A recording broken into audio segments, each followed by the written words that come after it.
How did the Winter Olympics dasher boards end up too dark? I don't know. I'm kind of in shock. How can there be puck contrast issues at the highest level of international hockey?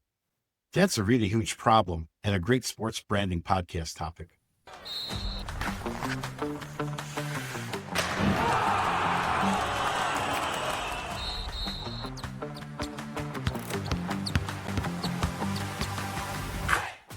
Welcome to the Sports Branding Podcast, where we break down how sports look, feel, and become part of culture. I'm Tom O'Grady. And I'm Brigitte Smith, and we're from Gameplay and Creative. Before we take a spin around the rink today on the Zamboni, if you enjoy smart conversations about sports design, please like, subscribe, and drop a comment here on youtube.com. Follow the Sports Branding Substack, the authentic voice of the industry, and please visit gameplayandcreative.com to see the work behind the conversations. At the beginning of the 2026 Winter Olympics, players expressed the deep turquoise color of the dasher boards, which surrounded the rink, were much, much darker than the NHL and women's PHL players were accustomed to. So, in a joint decision between the International Ice Hockey Federation and the IOC, the parties agreed to change the dasher board color to a lighter shade. Tom, have you ever heard of a revision change like this during the middle of the Olympic Games? So, in all my years of watching hockey, designing animations for Major League Baseball, and just generally following sports, I've never heard of a situation where dasher boards have been created and games start. And it was so funny because when I first was watching the early rounds of the Winter Olympics, Bridget, those boards were bothering the hell out of me because they were busy. Now, I didn't have any contrast issues with the boards, but I definitely was like, wow, they really went over the top with these graphics. And just seemed to me, my sixth sense in being a huge hockey guy was like, boy, it must be hard to play, because even when I played, I would try to like pooch the puck off the board. Or if I was waiting for a rebound, if I was setting up in front, like you used that white contrast with the puck to get an advantage to see where the puck was going. But never in my wildest dreams could I have ever imagined that all the other players were having a problem with it. What did you see Yeah. with, you have all this experience with hockey too, with the Iowa Wild. What was your first takeaway? I worked at the Iowa Wild for 3 seasons, so I am very familiar with dasher boards. And, the rules of the NHL and AHL are a little different than the Olympics. Normally, they're like white backgrounds that you would put a simple logo. They've gotten a lot different these days because of the digital enhancement that they've done on broadcast. But I never saw a problem with that either. And I was a photographer, and I would lose the puck once in a while, but it wasn't because of the dasher boards. Yeah. I mean, we are, as a game plan creative and the experts in the category of environmental design for sports, I believe, uh, I, it kind of shocked me again, like I said, when I first saw it, because I'm like, wow, they must have really done a thorough test. They're the Olympics. They're going to have specifics on what needed to be solved, where the problem areas are. They've had 4 years to prepare for this, at least. So I was thinking out loud, wow, they've really done their due diligence to make sure that works. And then I thought, you know what? I was almost in a weird sort of way jealous about it, because I'm like, wow, they really took a nice graphic package, because I was seeing the giant slalom events and all the other events with background ambiance signage. And I was thinking, to their credit, they're really tying this nicely together.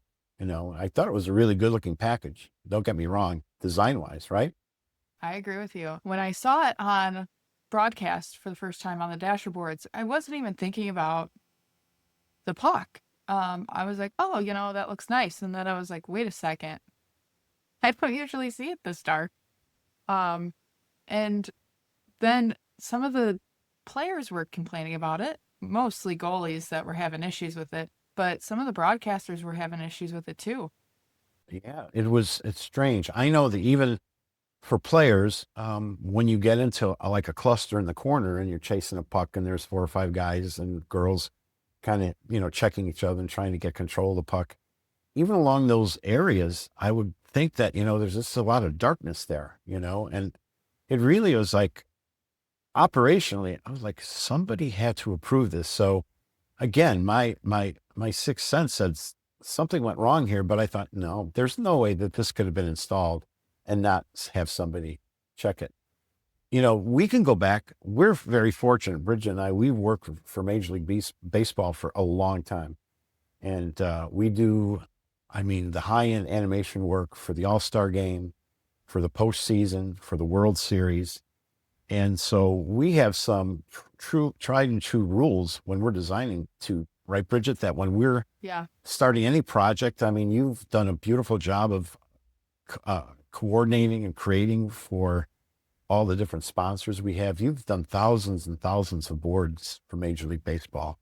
There's a lot of rules we have to follow when we're designing digital signage for baseball. One rule, for example, that I follow that's very similar to the issues that happened at the Olympics is I have to design LED ribbons darker rather than lighter for baseball. If we are using white on boards, we need to make sure it's light gray background.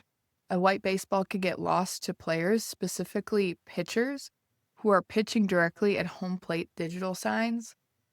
Another rule I have to follow, which hockey also follows, is if players are in play, no designs should be in motion, whether that's on broadcast or the physical digital boards that they have installed at some hockey rinks. It's very distracting to players, and it's also very distracting to viewers at home as well. That's almost the perfect analogy of maybe what happened here. Imagine having a black baseball and pitchers throwing a black baseball with a black background, right? So contrast wins in this case, right? And, ultimately, it was glaringly obvious when there's a Twitter feed or YouTube.com feed of the goalie for USA, Jeremy Swayman, was one of the top goalies in the NHL, missing a shot from center ice from a player from Denmark.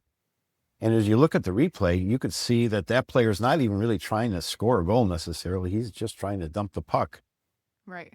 into chase the puck, and takes a great shot at the net, and Swayman can't see it. It goes over his shoulder. And you can hear the shock of the announcers, both the play-by-play man and the color analyst, coming to the conclusion quickly that he lost sight of the puck. And it wasn't because it was a hard shot or a great shot. He couldn't see the puck.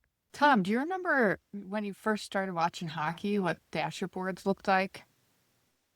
Oh, yeah. Going back to my early days of watching hockey as a kid here in Chicago, dasher boards looked plain. They were white, just the line markings of center ice, the two blue lines, the goal lines. Everything else was white. There was no color on the boards. And I watched and played. My love of hockey started in the late 1968, 69. So even when I was a kid going to the old Chicago Stadium, that there was no, signage anywhere on boards or anything like that. It was, probably just because no one ever really thought of putting advertising on the boards,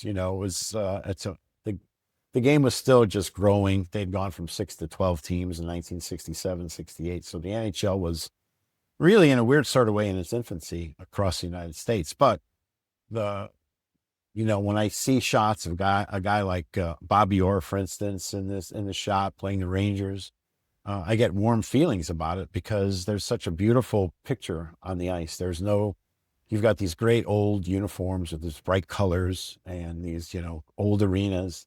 And there's something I think kind of very romantic in a weird sort of way. I don't know if people ever use the word romance and hockey together, but there are certainly these older shots that just have this great feeling to them. Obviously, players without helmets, goalies without masks, dasher boards without advertising. You're going right down the list of how far back I go.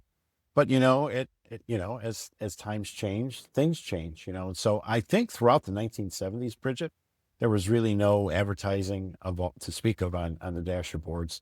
And the way I understand it, the first team to actually accept money for dasher boards was the Minnesota North Stars. The North Stars, are now the Dallas Stars, but I think they were the first team to accept a dasher board advertising. In fact, there's a great photo of a team picture with the Minnesota North Stars.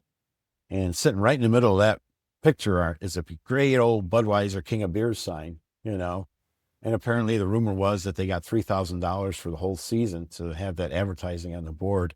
And they were ecstatic to have it, and probably got all the beer the players would ever want too.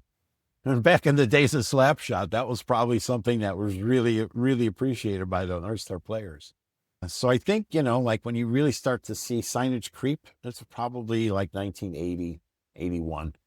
But like I said, I really followed the sport. There was no rebellion about somebody having some signage on a board in Minnesota. I don't remember ever, even as when I was younger, seeing it and saying, "Oh my gosh, the blasphemy of having signage on a board." It was just part of watching the game. So Yeah, when I was about to leave the Iowa Wild in 2017, they started putting digital signage into the dasher boards, which that was the newest technology that I had seen over time. There was a team, the Utica Comets. They put in those kind of dasher boards all around the rink. That's very new. I'm excited to see how it plays out. But the biggest thing for broadcast is the DED, which is like the digital enhanced boards that you like only the viewer can see. And you can't see it on the ice, but you could see it on broadcast. And when they first started doing that, they had some glitches. Some of the players were going behind the advertisements. You'd lose the puck a little bit sometimes. But that was yeah, only to the viewer. It wasn't for the players. yeah, that started. I remember now that was a epiphany moment for me, because in 2016 they had this great tournament called the World Cup of Hockey, and that was really the first time when watching a game that DED, and I don't even know if that was DED technology at the time. That might even have been like a CGI technology that eventually advanced to this more later technology. But that was amazing because you had, like you said, when goals were scored, full takeovers, but the most strategically benefit to the teams and to the federations and the broadcasting partners at that time were that you could be watching a game in Sweden and you can see the Swedish advertisers on that board. And then you could be watching from the United States and you would see, like local advertising in the United States. So it allowed this unbelievable escalation of pricing models for the presenting sponsors. So instead of having just one set of static boards that stay the same, now you've got 6 broadcasting partners feeding into this revenue pool. And I think that really kind of was, I think, as I understand it, the breakthrough moment for how teams would then start to look at maximizing revenue on their dasher boards. And it's definitely, it's definitely the way teams do it now. Yeah. And the way I understand it, I worked for the Blackhawks in 2009, 2010 as a consultant doing executive producer role for them, but I had nothing to do with any of the deals that were done at the time. But I remember we were not doing anything like that yet. We were just doing static signage in the United Center at that point. And then I think after I left there in around 2014, I started saying, I don't know if you remember this, but it's like on the glass behind the goalies, they started imposing like logos, like you'd see like here in Chicago, the United logo for United Center. And it was like, when I first saw that, I remember, reacting like, what in the hell are they doing? Like, how are they doing this? Number one. And number two, the gall of them to be like screwing them on my broadcast, cause it was pretty visible, It was visible. And I Yeah. remember, they were having issues with like placement of it too. So like sometimes it would like appear randomly and then it would move a little bit with the screen.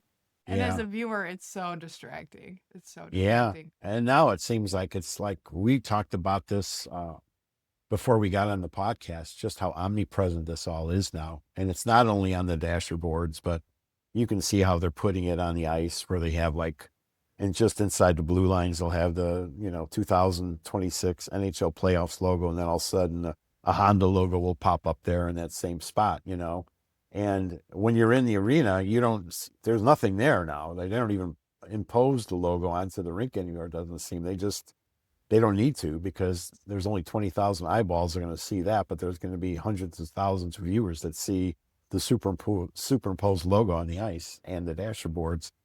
So, I mean, that's changed dramatically. I think that is really something that, and we're learning even more and more about it every time every year or two, you see things advance, even going back to when you were with the Wild, like thinking about, when they first started doing boards, even like in the 80s, I remember it was just fonts, logos and fonts, it would be like the Honda logo or like the Budweiser example, and that was it.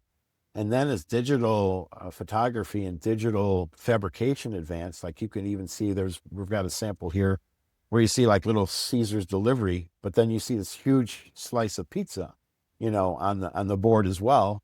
And that's where it's like, it's starting to slide into this, like almost like these are becoming ads on boards, not signage. But the technology again allowed it, right? So the ability to fabricate something on those Scotch prints that are applied to the boards advanced so rapidly. Like you can show a big, beautiful, Little Caesar's pizza on the board, and it looked, like a nice slice of pizza photograph, right? Because that's what it was. For us, it was important that only logos really were behind the goalies, but um, we could do that more at the offensive defensive lines so Right. that, it wasn't so distracting. So we had kind of like more an internal rule. I'm not sure if it was a league rule for the AHL. I'm sure it was because they're pretty strict on stuff like that.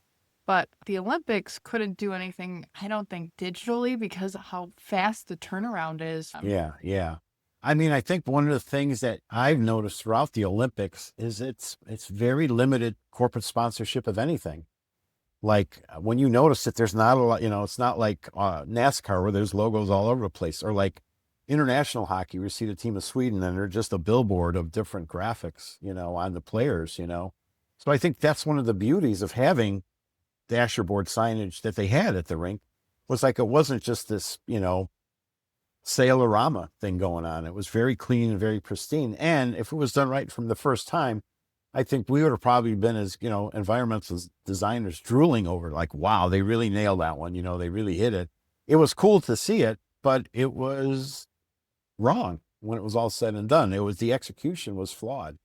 So Bridget, when you start really backing up from this for a second, because we are, if anything, we take such great pride in our graphic design work and our environmental graphics, and we've been doing that for a long time.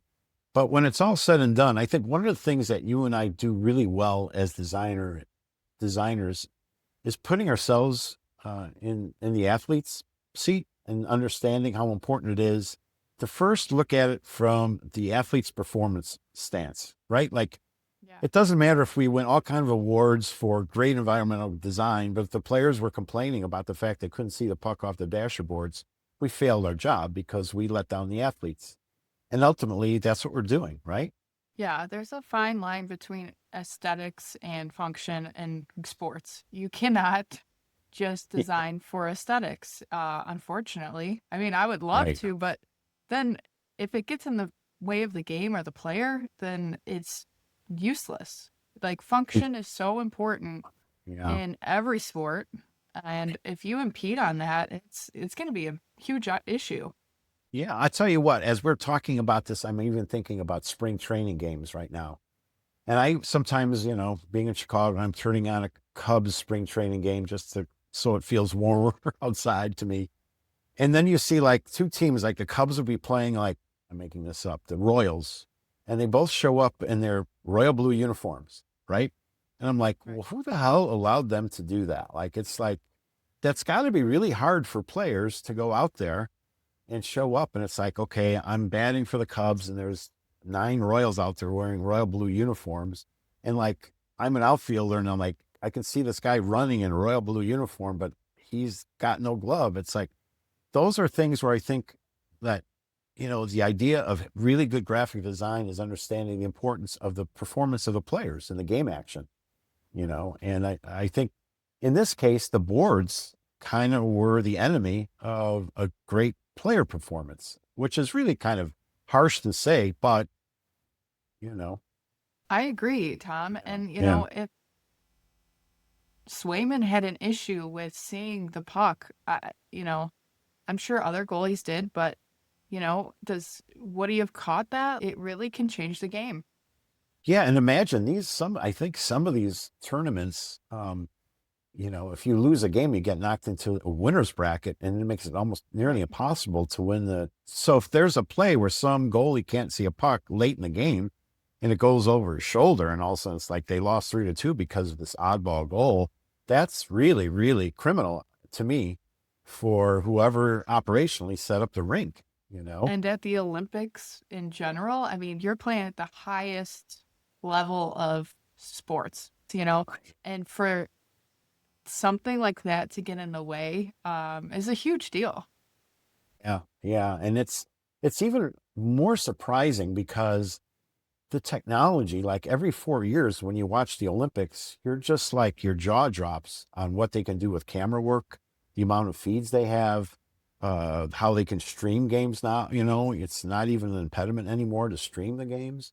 And then to see something as simple as like dasher boards having not enough contrast, you look back and say somebody at some point wasn't involved that needed to be involved, you know? That's rough. That's Yeah. rough. Yeah. So Tom, what is your take? Like how can this be avoided in the future? Well, I can't speak from being there on site, but you have to do testing. You have to get Yeah. people involved who are part of the sport on the ice. You have to get people at the rink. You have to have the boards set up in advance.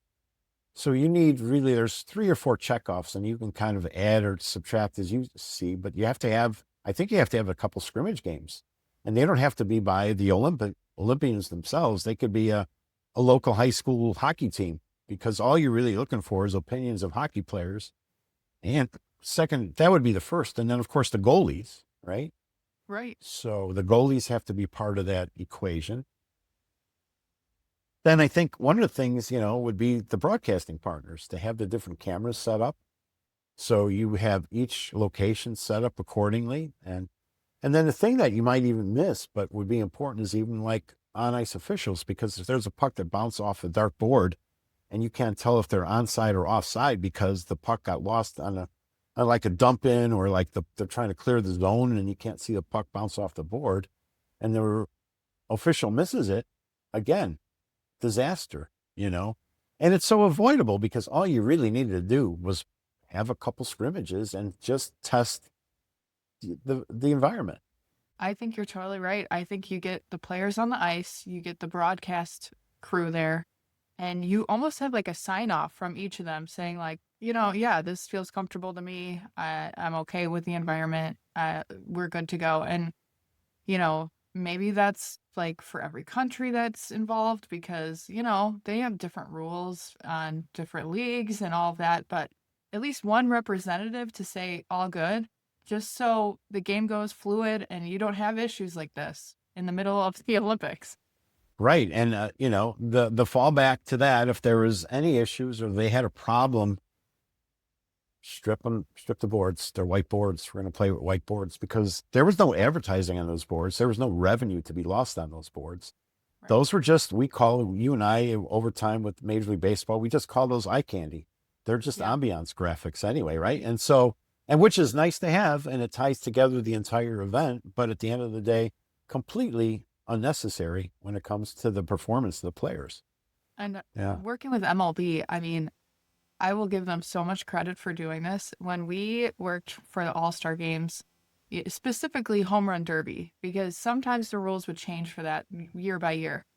And they would go in and they would make sure they would go down the line, checklist, and we'd go into the control room all together. And you almost have to be, I don't even know if it's the right word, you almost have to be so Murphy's Law driven, like something, whatever. We would do that with our friends at Major League Baseball, and we would challenge each other, like, but what about this? Or what about if this happens? Or if the homer goes into overtime, how are we going to handle the video board behind it? And, we would go through these rehearsals, and we would have, the 8 home run derby players all set up in advance who would win. So, the champion of the home run derby is blank. We'd have all the possible scenarios laid out in advance.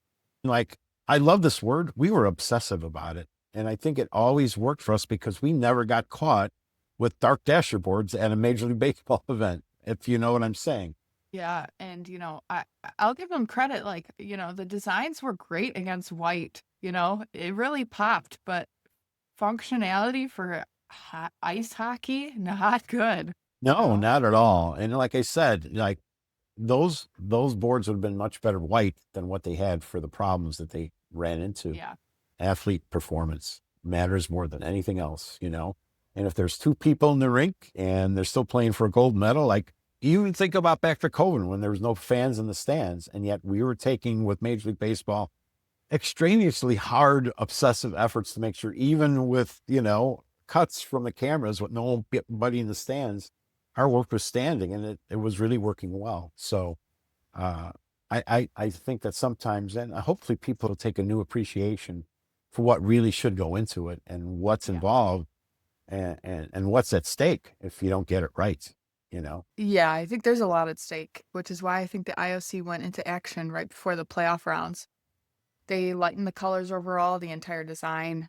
And then when they installed the new printed boards, I didn't see any additional complaints from the players and the media. So I think it was a great change overall and definitely had to be addressed. Here's our takeaway. The dashboard debacle at the 2026 Winter Olympics hockey rinks was a reminder that sport is not a showroom. It is a performance laboratory. Every surface, every color field, every reflective edge influence perception, timing, and possibly game outcome. Live sports are not intended to be a showcase within a graphic designer's portfolio. It's center stage for optimal athletic excellence. When event graphics become a distraction, even outstanding designs fail on all key metrics. If you enjoy insightful conversations about sports branding and design, please like, subscribe, and drop a comment. We're working hard to build a community of like-minded fans who want to learn more about the branding of sports. Also, please don't forget to subscribe to our sports branding Substack and visit gameplantcreative.com to see the work behind the conversations. If you want to learn more about the 2026 Winter Olympics dashboard disaster, please check out episode 47 of the Sports Branding Substack, called The Olympics Dashboard Debacle. Thanks for checking out our podcast. We really appreciate your support.